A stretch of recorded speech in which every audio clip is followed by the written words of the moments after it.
Good morning mga kaante! Samahan niyo ko sa isang araw ng aking buhay. Gamutin natin ang aking mga rescue puppies. Kumuha tayo ng dahon ng Madre de Cacao. Ayan, lalagyan natin siya ng konting asin, kaunting tubig at dikdikin natin ito sa ating almirez. Yes guys, ito po lamang ang aking pinakamabisang naisip na paraan upang mawala po ang kanilang mga galis-galis. Ito nga po kanilang mga sugat guys ay nakuha po nila at nahawa sila sa kanilang mama na si Itim. Ito pong si Mama Itim ay sobrang ilap guys. Hindi po namin siya maitali at saka hindi po namin siya maliguan palagi dahil hindi nga po kami ang tunay na may-ari. Medyo mailap po siya guys. Ayan, unahin po natin itong si Procopio.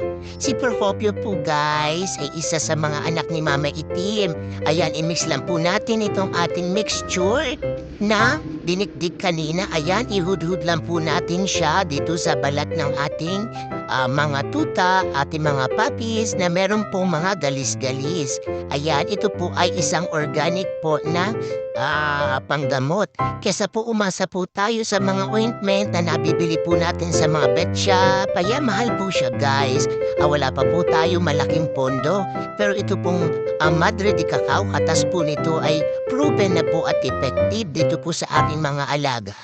Ayan, o iyan pati mga puwit-puwit, pero hindi naman po natin siya hinuhudod ng malakas. Yan po ay mild lamang, baka akala nyo po yan po ay nahuhudod. Siyempre masaktan din po yan at medyo parang mga galis-galis nga po yan. Ayan, yung po mga maliliit na akala mo kagat ng lamok, yan po yun.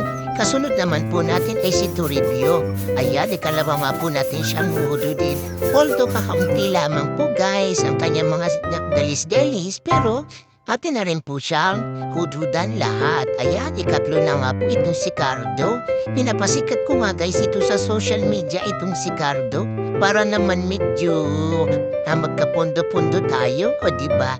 Char lang! Ayan, enjoy na enjoy nga ni Cardo. Hindi siya masyadong naiyak dyan guys. Ang ikaapat naman natin guys ay itong si Brixio.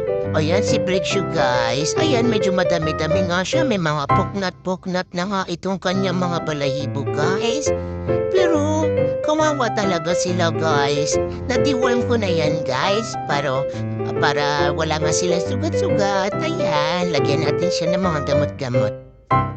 Ang kahulihan po natin ay si Tiburcio guys. Yan nga ay yung aming sikat na actor dito sa aking mga content, si Tiburcio. Ayan, konti lang po guys ang kanyang mga galis-galis, awa ni Lord. Dahil siguro po medyo makapal ang kanyang balahibo, hindi siya masyado natatalaban itong mga galis-galis na ito. Yung tiyan lamang niya guys, yung may mga sugat-sugat pero kakaunti guys. Ayan, eto si Mama Itim. Tingnan niyo naman guys, sobrang ilap po niya. Nalapit lang po siya sa amin kapag papakainin. Akala nga po niya yung batya ay blaman ng pagkain. Hindi niya alam yung mixture po yan ng Madre de Cacao. Hinagisa na lang po siya ng pamangkin ko. Bye guys!